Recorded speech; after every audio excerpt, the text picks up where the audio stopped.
Hello everybody, it's the 24th of September and we're looking at another one of my fusion projects. In this case I put together 4 large sort of foot long, 30 centimeter long pieces of willow, goat willow, and rooted them in this pot. Whilst at the same time they were wired together. They were plunged into water and rooted quickly and cleanly, as willows are wont to do. And since then they've spent a couple of years in this large pot, whilst I have just been shaping and pruning and pruning and shaping, and the trees have been growing and fusing together. And this year I feel I have something that's approaching a naturalistic looking tree. And for the most part the trunks have fused. There's still an odd piece here which hasn't, and I have a sacrifice branch growing to try and get this piece to batten up. So these two pieces fuse together, and similarly here at the back, and another little branch that hopefully will get these pieces to fuse together. But the rest of the trunks have actually fused together quite nicely.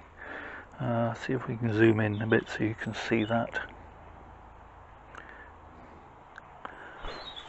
So these separate trunks have all fused together. We've got a scar here where the wire was, but on a big chunky tree like this I don't think it's too terrible.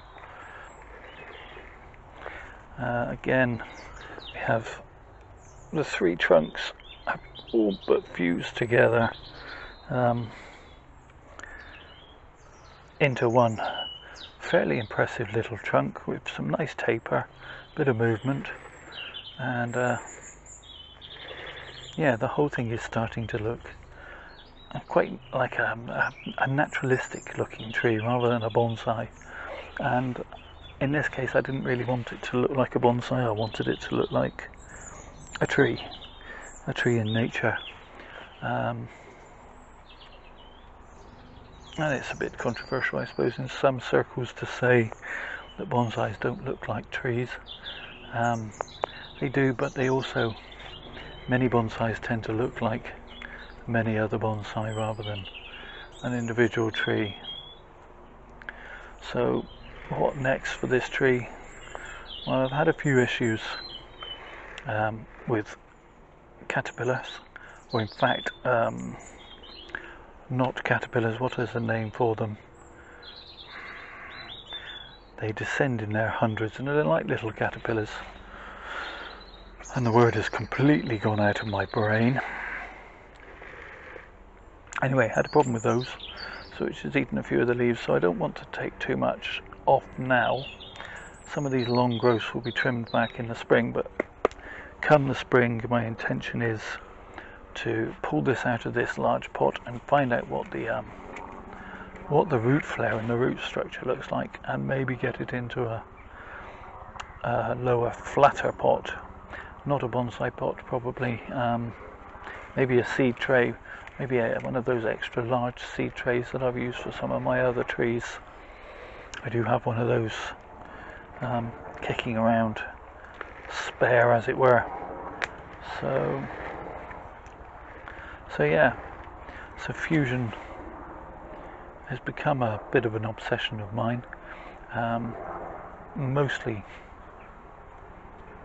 I thought initially it was going to be a shortcut to getting a big thick trunk tree, but life generally doesn't give you shortcuts, I've found, and I've equally found that with the fusion business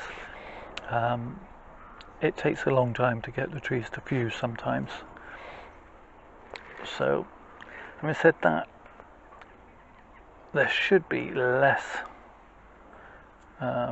large scars caused by chopping, etc.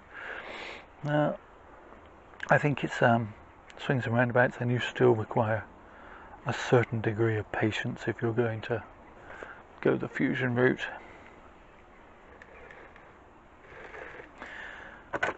I've been trimming basically every time these have started to come out of line. I've just snipped them back, but this close to winter I'm not going to do any more trimming on this tree.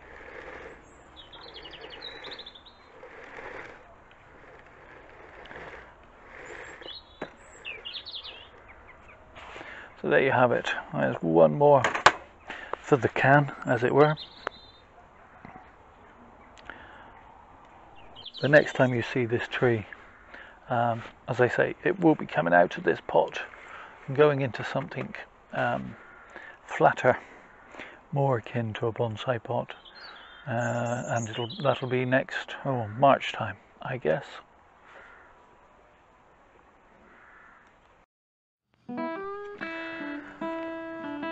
So thank you so much for watching. Please do take care of yourselves. Stay safe, everybody.